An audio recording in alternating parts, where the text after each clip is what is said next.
Hey friends, it's been a little while since I've last posted on YouTube here. Welcome to my disorganized chaos. I know where everything is, but a little messy, but we're getting there. We're definitely getting there. Linear actuators are in, and I'm going to be working on that soon. Got some prime 2x4 lumber. We're going to make things happen, but today, a great achievement. I got my Renogy MPPT controller. That's to maximize the battery charging using the solar energy from the solar panels. This is a separate battery monitor, although I believe there's a battery monitor there. This is supposedly more accurate. I don't know. Did they just sell it to make more money? Who knows? But there is a thermometer associated with this that goes onto the battery, near the battery. This, I haven't quite figured it out. It's on and off. It may just shut off the solar power, but keeps the MPPT running. So it took me a little while. Almost freaking created an arc flash. Well, I did create an arc flash. I had two 230 amp hour 12 volt batteries, lithium iron phosphate batteries connected in series, and I think why it created such a big spark, I had the negative connected first, then I was connecting the positive, but it could have been another reason, and I'll show you what.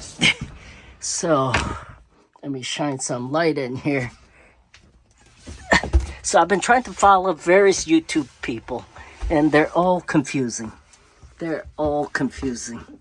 Maybe it's just to me, but I consider myself a semi-intelligent person, able to follow instructions and such, but they're all wannabe experts, I think. Even a young kid, he's pretty good, but he was confusing as well. They are. Anyhow, this is something that I haven't seen them install. This is my battery shutoff. So if need to do any work on rest of the system, I can flick this off and shuts off the rest of the line, rest of the system. No power. Turn it on and you'll hear the inverter go on. Right there. Shuts it off. Turns it on, not shuts it off. So I had this damn thing wired incorrectly. I don't know what I was thinking. But I also had negative wires running in there. It just needs positive. It just breaks the contact when you turn it off like this. And when you turn it on like that, the power flows through to the rest of the system. So I don't know what I was thinking. I'm always thinking positive, negative connection as well as a ground.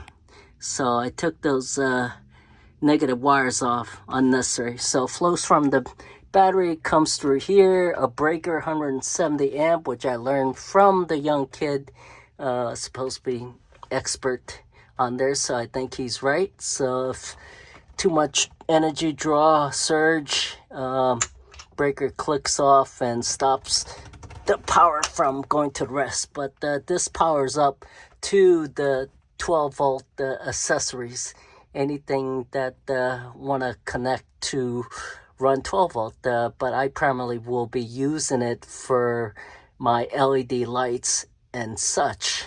Okay, now the inverter, got a lot of negative wires running, primarily from the battery up to the inverter or vice versa, whichever way it flows. Power going up from the breaker goes to the inverter, converts the 12 volt into usable 110 AC, just like your house.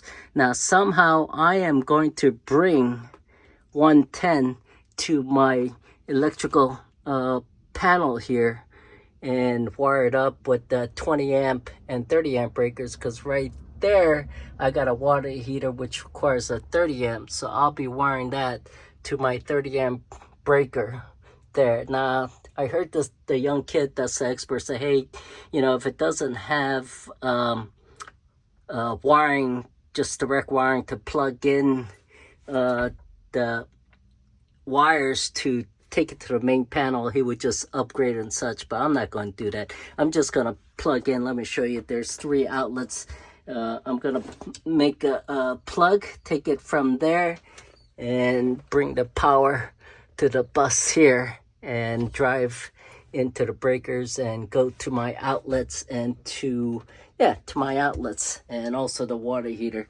And I'm going to install some outlets above the countertop here. Then I got outlets through the trailer, about 4 of them or 5 of them. So hopefully that should work. They're the 3 plugs right there from the inverter. So it converts the 12 volt to 110 AC, just like the house. Okay, Monumental achievement. Boy, it took some learning for us, the wiring. It is a little complex. I need to get 1 more fuse connected to the battery line to protect the battery, I guess, because I need to. This is a very expensive battery.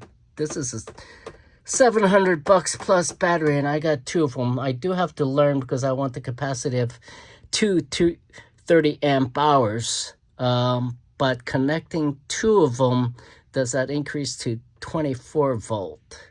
And that right there, it's a 12 volt. It's not a 24 volt inverter. So although my MPPT monitor says it 1224, so that was separate. So if I bought a 24 volt inverter, then I would just do different settings on that MPPT. It stands for maximum power something. Okay, what a mess. I'm getting there, almost there. Linear actuators next. Finish the battery connection. I got to connect the solar cables, but doggone it, the wires that they provide are 2 blacks. You can't distinguish it. So I should have, when I was up on the roof of the cargo trailer, tape one of them as positive and the other one negative. Both of these, whichever is positive, which is negative, going to plug right down here. These 2 extra holes, if you want to directly power something, you could feed wires in there to power it up. So it is. Next, it's just organizing all this linear actuator bed. That'll be major. And I do have 1 more shelf that I want to build. So thanks for watching my YouTube video. And if you're doing your own cargo trailer conversion, and if you see something that I put into my cargo trailer, let me know. I'd be glad to share any lessons learned with ya. And of course, I'm always into learning. I don't know everything. I don't. Nope. This is going to be one beautiful sink right here after everything's cleared up. Please give a thumbs up on my videos and subscribe to my channel so I can build a YouTube presence. And someday, who knows, I may have 100 followers. Cheers, everybody. God bless.